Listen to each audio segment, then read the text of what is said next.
Hello, I'm Brendan. And I'm James. Today we're going to talk to you about data security and data breaches. And you might have heard a bit in the news lately about some changes to the Australian regulations about what to do if there's a data breach and what is a data breach.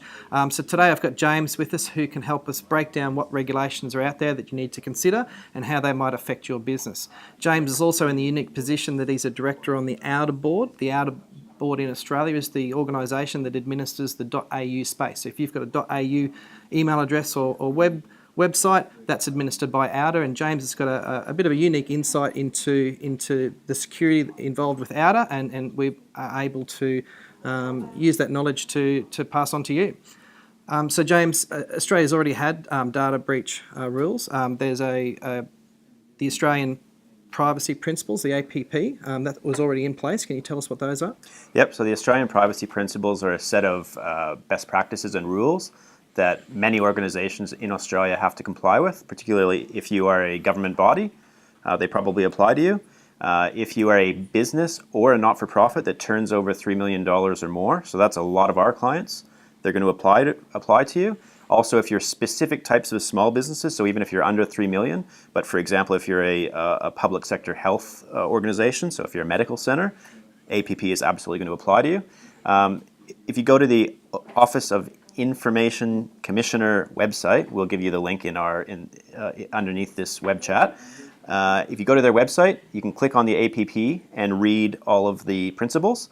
And look, even if you're a small business like 1300WebPro that's under that $3 million turnover, it's still really good best practice to understand and to the greatest extent possible comply with the APP. Examples of the principles are giving people the ability to access what information you hold on them. So someone should be able to contact you and say, my name is James Deck, I want to know what information you have on me.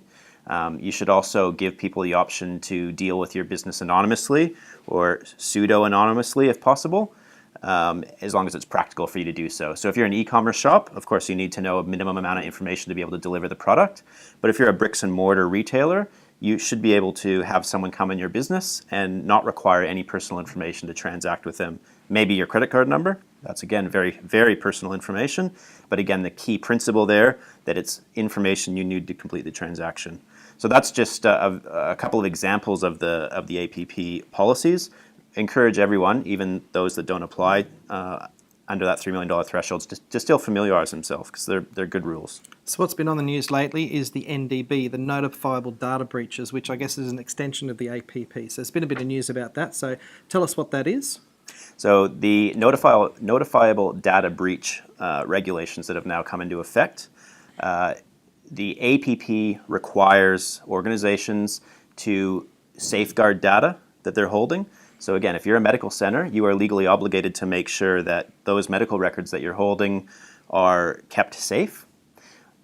The Notifiable Data Breach regulations requires that if it's breached, if that data leaves your organization in an unauthorized manner, that could be being hacked, that could be one of your staff putting it on a USB stick and taking it out without permission. That can even be a staff member using the information for an improper purpose. If any of those things happen, you then have to assess whether there's a probability that the people whose personal information was compromised could suffer a serious harm as a result. Now, Brendan, one of the biggest challenges is because these are such new regulations, we don't know. There's so many gray areas. So is a person's address something that if it was taken could be potentially compromising?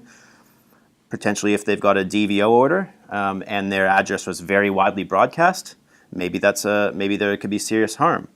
Also, if it's on the yellow pages and I could find it anywhere, maybe not. So so if you are subject to APP, so that's again $3 million turnover in a not-for-profit or a for-profit organization, or if you're a government body, or if you're in those specific industries, credit reporting bodies, medical centers, etc., you actually have to report to the government if you've had a breach, and you also have to report to the people whose information have been compromised.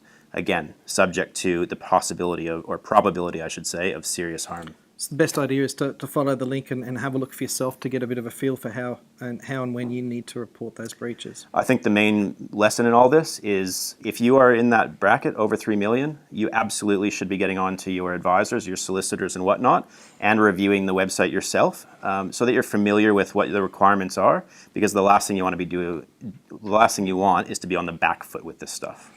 That's right. And if you're doing business outside of Australia, there's also some other regulations that you probably need to be aware of. In Europe, they have the GDPR, the EU General Data Protection Regulations. How might that affect a business in Australia? Yeah, so GDPR comes in effect later this month in May.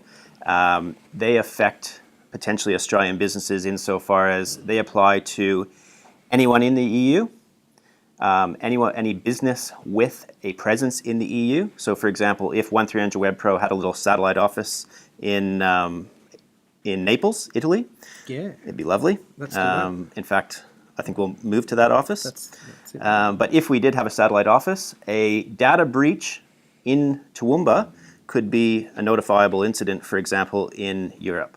So just having a presence in the EU can expose you to GDPR.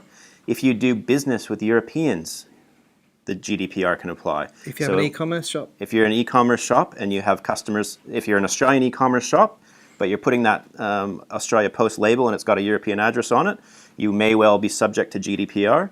And if you are dealing with the information of European citizens. So if you are a shop, if you're a retailer here, someone comes in, has a loyalty card, and they also have a European passport, you may, again, I'm not a legal practitioner, but you may well be subject to GDPR. The fines are absolutely significant, millions and millions of euros, and or 4% of your organization's global turnover, whichever is higher. That's the fine for GDPR breaches. So it's significant, and to say that we're Australian, so GDPR doesn't affect us because we're a sovereign nation, would be absolutely incorrect. So there you go. I hope that breaks it down a bit for you and helps you understand where you lie in this landscape of data protection. We'll put some links at the end of this video so you can follow up on yourself, but you're more than welcome to give us a call at 1300 Web Pro and talk to James. He's got a wealth of knowledge on this and he would be happy to help.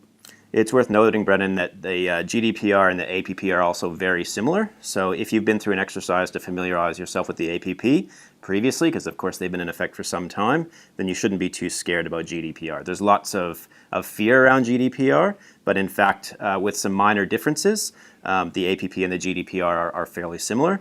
And there's also a really good article on the Australian Information Commissioner's website that explains exactly the relationship between GDPR and APP, so what the similarities are and what those few differences are. So absolutely, give me a call. I'm not a legal practitioner and I'm not an expert, but I have done a fair bit of reading and research into this stuff, and I'm happy to share my knowledge with our customers and our viewers.